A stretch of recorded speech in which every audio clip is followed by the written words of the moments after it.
யோகா அப்படின்னு பார்த்தீங்கன்னா, அது நேரடியா ஆசனங்கள குறிக்காது. யோகா அப்படிங்கிறது வந்து 8 நிலைகள் இருக்கு அதுல.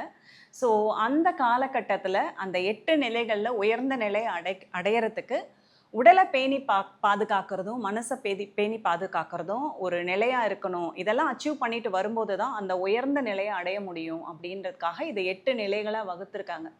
அதுல வந்து நம்ம உள்ள தூய்மை, நம்மளோட டிசிப்ளின்ஸு, ஒரு படுத்து எந்திரிச்சு வந்தா அந்த பெட்ஷீட்ட மடிச்சு வச்சுட்டு வர்றது, பெட்ட சரி பண்ணிட்டு வர்றது, தினமும் வந்து உடற்பயிற்சி செய்யறது, உடற்பயிற்சிக்கு அப்புறமா பிராணாயாமா பயிற்சி செய்யறது, அதுக்கப்புறமா மெடிடேஷன், தியானங்கள் செஞ்சு நம்ம மனச ஒருநிலைப்படுத்தி, நம்ம வாழ்வியல் முறைய சிறப்பா அமைச்சுக்கிறதுக்காக இருக்கிற ஒரு ஒரு பாடம்னு சொல்லலாம். செட் ஆஃப் லெசன்ஸ் இருக்கிறது தான் வந்து யோகா அப்படிங்கிறது.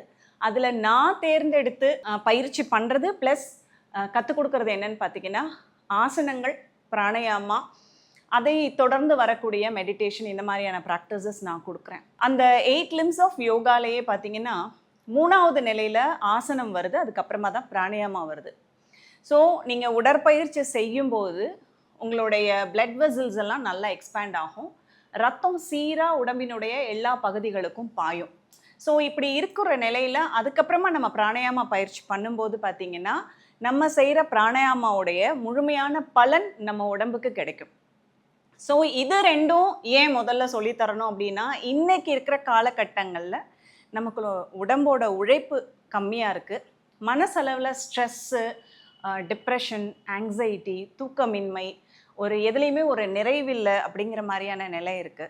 அத போக்கணும்னா முதல்ல நம்ம வந்து நம்மளோட உடம்புக்கு மரியாதை குடுக்கணும்.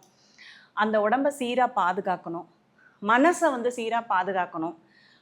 அதுக்கப்புறமா தான் இந்த உடல், மனசுலேருந்து வெளிப்படுற பிஸ்னஸ் மேனா இருக்கட்டும், ஒரு டீச்சரா இருக்கட்டும், ஒரு டான்ஸரா இருக்கட்டும், ஒரு ஸ்டூடெண்ட்டா இருக்கட்டும், யாருமே இந்த சமுதாயத்துக்கு நல்லது பண்ண முடியுன்றதுனால, I prefer exercise and pranayama first.